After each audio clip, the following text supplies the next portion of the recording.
I set an all-time 3-minute power PB in this Fondo, but was it enough to take the win against some skinny Italian climbers? We'll find out in this video, where I'm racing Lazaridés. I left my place in Nice early in the morning and took the train out to Cannes for the start. Good luck. I met a few other people who were doing the same thing, and we enjoyed a beautiful sunrise on the Côte d'Azur. I brought two 950 milliliter bottles with a total of 400 grams of carbs for the day. I was sipping on this before the start, and it was also my nutrition for the event on bike. I had another 200 grams in my pockets that I planned to add to my bottles, but I didn't end up adding it before the start, which may turn out to be a mistake.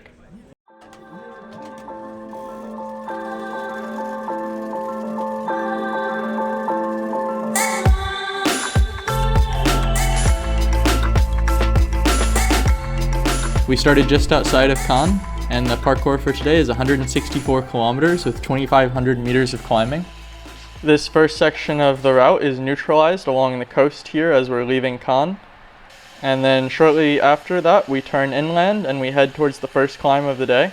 It was pretty much impossible to move up for that first section because it's an open road and we're supposed to stay on the correct side of the road. And with this many people, it's basically completely blocked. But once we got onto this first climb, I could take the opportunity to move up on the left side and get to the front of the group. My plan at this point was just to set my threshold pace on the front for this first climb and try to whittle the group down a little bit. They had some lead vehicles getting some pretty cool shots from the photographer, but also providing a really nice draft. So it wasn't too bad sitting on the front, and I mostly wanted to do this for safety reasons. If we're going really slowly and people are trying to throw attacks and follow, it can get a little bit sketchy, so it's nice to just bring the group size down a little bit and keep the speed high. But it's obviously not strategically the ideal move for me to be burning energy this early in the race. That's why no one else wants to do it. That was 8 minutes of continuous effort just under threshold for me. And then we get to the top of that continuous bit of climbing and onto a bit more of a rolling section before we get to the first descent. And here I just moved back in the group and tried to save a little bit of energy. There were a couple other people that came to the front and did some pulls, but nobody was really interested in doing any work at this point, which is understandable at the start of a pretty long day. The group split a little bit on the descent, so this guy in the blue is just chasing us back on here, going over 70k an hour, and we're heading into some pretty big major roads at this point.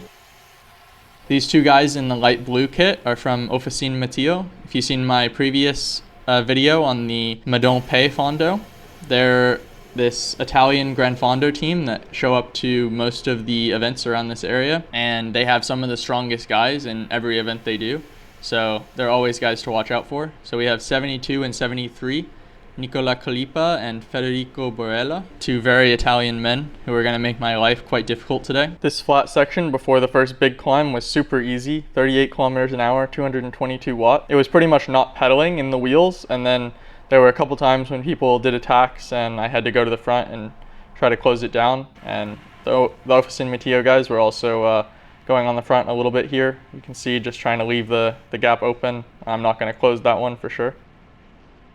We still had a pretty big group of like probably 30 or 40 guys at this point as we get on to the second climb of the day. And this was the real climb. If you look at the profile, we go up over 1,200 meters on this one. And at about the halfway point, the shorter distance Fondo guys peel off. There was a little attack at the bottom of the climb that I was closing, and then I let the Officine Matteo guy come through, but then of course he, instead of actually working in the group, he just tried to attack across, which was a bit annoying because then I was already a little ways back and no one else was going to close it. It was pretty clear at this point that me and the two OM guys were by far the strongest guys in the field. And as we get onto the climb here, one of them is setting the pace on the front, and then I'm second wheel, and you have the other guy on the back. And that's Federico on my wheel in that photo. And we'll see he's probably the man to beat today. They did a little attack here where Federico went off the front on the wheel of this other guy, and then his teammate kind of chopped across my wheel, which was a little bit annoying. It all came back together though, and they kept pacing on the front. We finished that first section of climbing with 15 minutes at 372, although it was quite surgy. There was a little plateau and then another climb of about 15 minutes, so I didn't want to attack in that first section and be left having to try to pace the whole climb. So I mostly just tried to stay in the wheels and keep anything from happening. We have another attack from one of the OM guys there, as we're cresting the sort of plateau on this climb. And it was actually at this point, after he attacked, he took us into this corner to go across the bridge.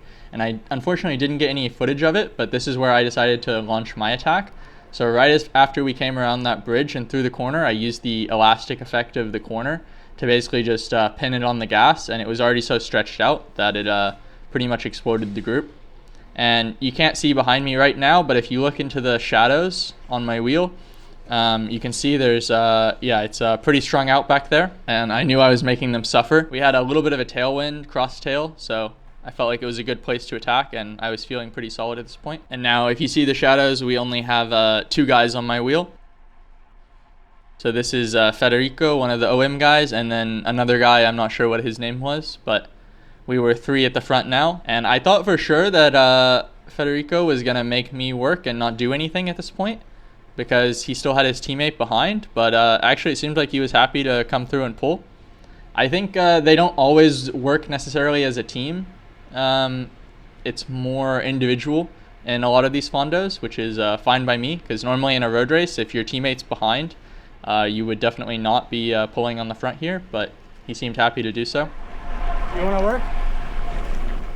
Federico doesn't really speak English, and I don't speak Italian, so there wasn't a whole lot of communication going on, but he did come to the front.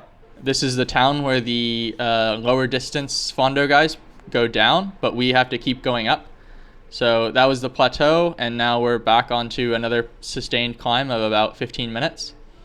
And this is the other guy in our group, happy to do some pulling. At this point, I was pulling very easy below threshold, trying to keep it well under control, because we have quite a long way to go now on this climb, and then a long plateau on the top before we drop down and do the final 2 climbs of the day. The other guys were doing some pretty strong pulls as well.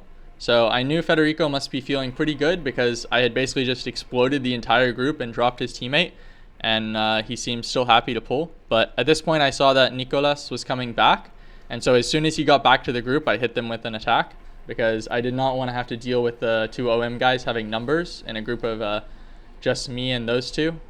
That would definitely be tactically difficult for me. And I knew that Nicolas, after having to do that huge bridge effort, was probably going to be pretty cooked, so I could drop him easily.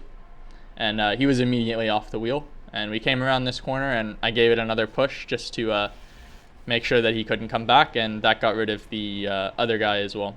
So now it was just me and Federico for the last about 100 kilometers of the race. You can see where we are there on the course profile, but the last 15 kilometers downhill are not timed, so we're really only racing the first 140 something kilometers to Tanarol, which is the final climb of the day. This was 18 minutes at 3:48 for the second part of the climb, so it was really only hard for that one attack where I split the group. Otherwise it was just a pretty chill pace. And yet again, he decided that he was happy to pull, so I thought at this point this guy must be a little bit overconfident, because I had just done 2 massive attacks to drop everyone in the whole race except for him, and yet he was still happy to pull turns on the flat with me. But I think maybe I was the one being overconfident, because I thought, no way this guy is going to be that much stronger than me to be pulling all day and then still be able to drop me. At this point, I was feeling good enough that I thought I'd be able to win. But we have just 2 short climbs left to go to the finish, and I needed to work together with Federico so that we could at least just get through the kilometers, if nothing else. We're at elevation on a bit of a plateau here. So we rolled pretty fast. I think we averaged around 40 kilometers an hour for this whole section. We were taking pretty even pulls, just doing tempo pace, low 300s for me, which is pretty sustainable for an all-day effort. And now we're on to the descent. It's a pretty fast one, over 70 kilometers an hour. Some pretty amazing views out into the distance. These are open roads, so we have to be pretty careful on the descents. We do have some lead vehicles that are clearing the traffic for us where they can, but it's definitely not a closed race course. And now we're going through this town with a bit of a market, and it starts to get a bit hectic. And from this point on, the descents are going to be a little bit sketchy, because there's quite a lot of open traffic, and the lead vehicles are doing the best they can, but we're going to be going faster than they can through a lot of this, so it's difficult. Now we're turning on to probably the sketchiest descent of the day. I had done a recon of this whole course about a week earlier, And this descent I had marked down as being particularly interesting. And I had told Federico, like, dude, be careful, because I knew if there was any cars coming up through the corners that we would struggle to even pass them, because the road was only about the width of a car. But now we're on to the second to last climb of the day. And I knew this is where I wanted to try to make my move. So I did one pull and then let Federico do a pull. Hopefully he wouldn't be expecting anything too much, but I could tell he wasn't pulling as hard as me, so I thought maybe he wasn't feeling the best. And so then after he does his pull, I back off a little bit, open up the gap, and then accelerate into it.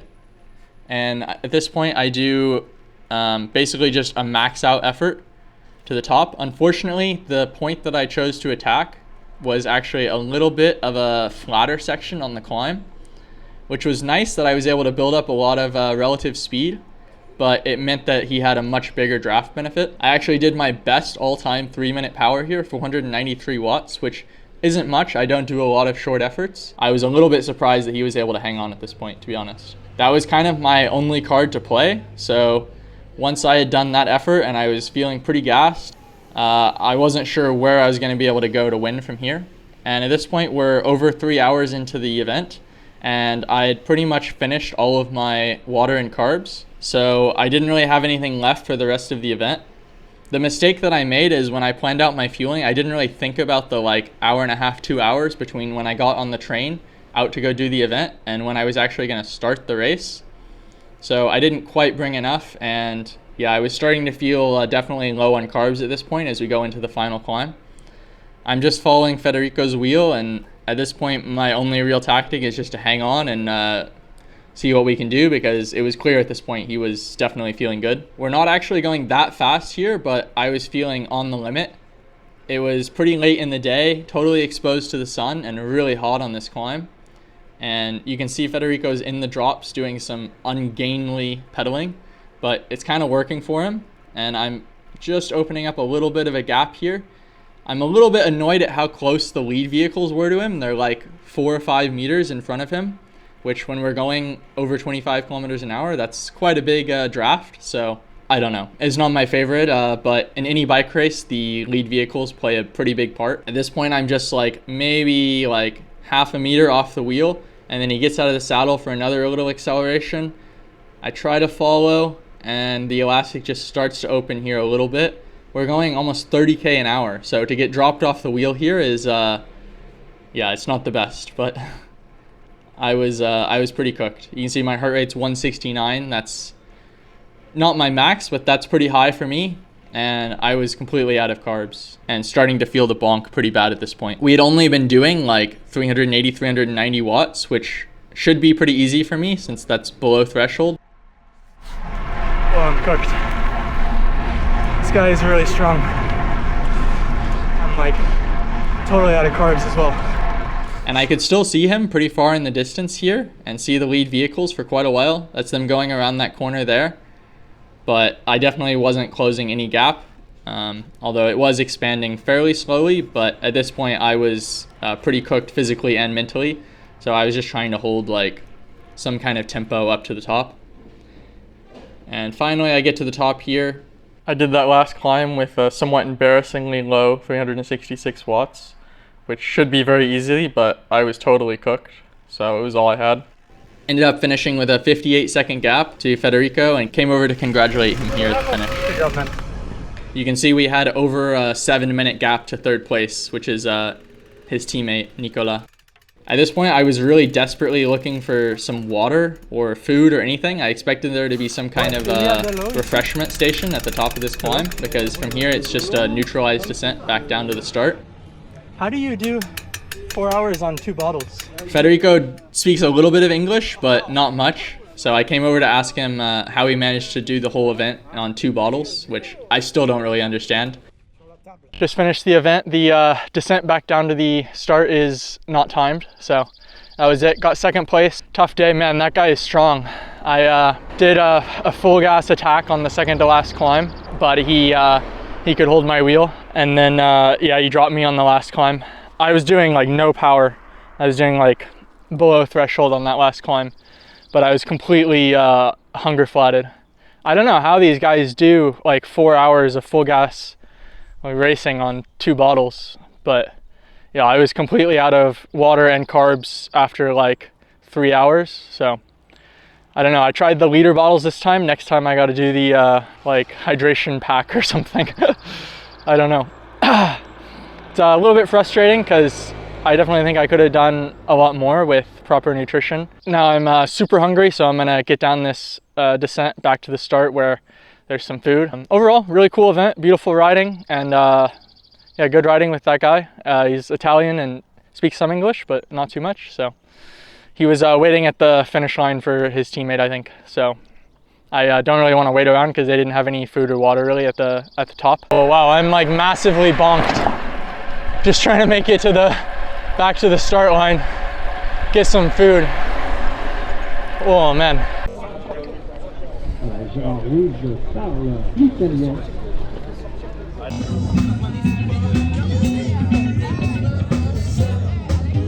Le deuxième, sous les applaudissements du public, Drake Bell. Ryder, félicité. Ruiz, Federico Borella. Federico Borella, une victoire en équipe pour Federico Borella, Drake Bell et Nicolas Khalifa.